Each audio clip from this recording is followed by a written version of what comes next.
Hoy les traigo la parte final de la historia de José. Al acabar los 7 años de abundancia en Egipto, llegó el hambre, y el pueblo clamaba al faraón. Este decía que fueran donde José e hiciesen lo que él dijera. Mucha gente fue a comprarle trigo a José, no solo de Egipto, sino también de otras tierras. El hambre también golpeó las tierras de Canaán, y en especial Beerseba, donde vivía Jacob con su gente. Enterados de que en Egipto había trigo, envió a 10 de sus hijos mayores a Egipto, dejando a Benjamín, el menor de todos, a su lado. Los 10 hermanos llegaron hasta la corte del faraón para pedir ayuda, y se presentaron ante José, al que no reconocieron porque estaba muy cambiado y además vestía como un egipcio. Pero José sí los reconoció a ellos, pero disimuló y les preguntó a través de un intérprete de dónde venían. Sus hermanos le contestaron que venían de Canaán para comprar alimentos, pero él los acusó de ser ladrones y espías. Ellos, consternados, le contestaron que todos eran hermanos, hijos de Jacob. José les replicó: ¿Cómo puede ser un hombre tan rico en hijos? Y ellos le explicaron que en realidad eran 11 hermanos, pero que el menor de todos se había quedado con su padre. José mandó a encerrar a sus hermanos en la cárcel durante 3 días, y durante ese período ellos reflexionaron sobre todo lo que habían hecho a José. Este, que los escuchaba, tuvo que retirarse debido a la emoción que les causaba sus palabras. Al cabo de los 3 días, José los liberó y declaró que llevarían trigo a Canaán, pero para demostrar la veracidad de sus palabras, deberían volver y traer consigo al hijo menor, Benjamín. Mientras tanto, tomó a Simeón como rehén y lo encerró. Además, metió en las alforjas de sus hermanos el dinero que ellos habían pagado por el trigo. Cuando regresaron a Canaán, los hermanos quedaron consternados al ver en sus alforjas el dinero que habían pagado, y temieron que los egipcios pudiesen utilizar esta situación para convertirlos en esclavos y despojarlos de sus bienes. Le contaron todo lo sucedido a su padre, y Jacob se entristeció por Simeón, pero le contestó que no iban a volver a Egipto con Benjamín, porque ella había perdido a José y no soportaría perder también a Benjamín.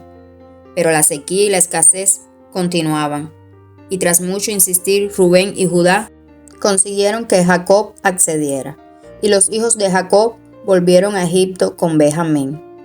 Al volver a Egipto, los hijos de Jacob fueron recibidos por el mayordomo José. Este les dijo que no debían preocuparse por el dinero, y además los reunió con Simeón.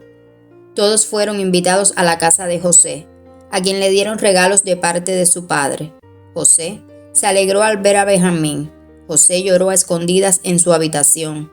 José invitó a sus hermanos a un banquete, en el que los acomodó por orden de edad. Al ver se sorprendieron mucho, pero el mayordomo de José les explicó que pudo adivinarlo gracias a su copa de plata, que era mágica. Todos comieron y bebieron felizmente, en especial Benjamín. Cuando los esclavos estaban llenando de trigo las alforjas de los hermanos, José decide ponerlos a prueba e introdujo su copa de plata en las alforjas de Benjamín. Cuando los hermanos se marchaban y se alejaban de la ciudad, fueron alcanzados por los soldados. Los acusaron de robo. Estos se negaron, pero los soldados revisaron las alforjas. Entonces aparece en la alforja de Benjamín. Los soldados dicen que todos podían seguir menos Benjamín. Ningún hermano quiso aceptarlo, y todos volvieron con José, diciéndole a José que preferían morir que ver sufrir nuevamente a su padre, quien ya había sufrido el dolor de la pérdida de su hijo predilecto.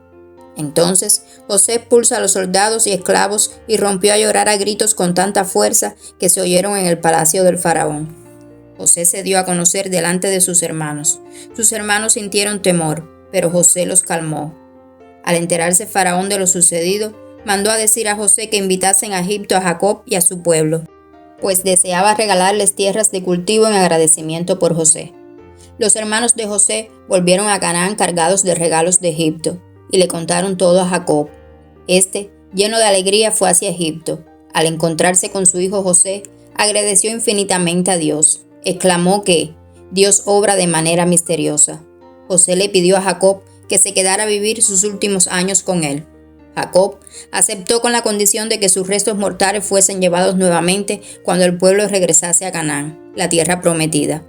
La historia de José es una representación vivida de una gran verdad. A los que aman a Dios, todas las cosas le ayudan para bien. Si te resultó interesante la historia de José, no olvides dejarme tu comentario, activar la campanita, suscribirte a mi canal y regalarme un like. Dios los bendiga grandemente.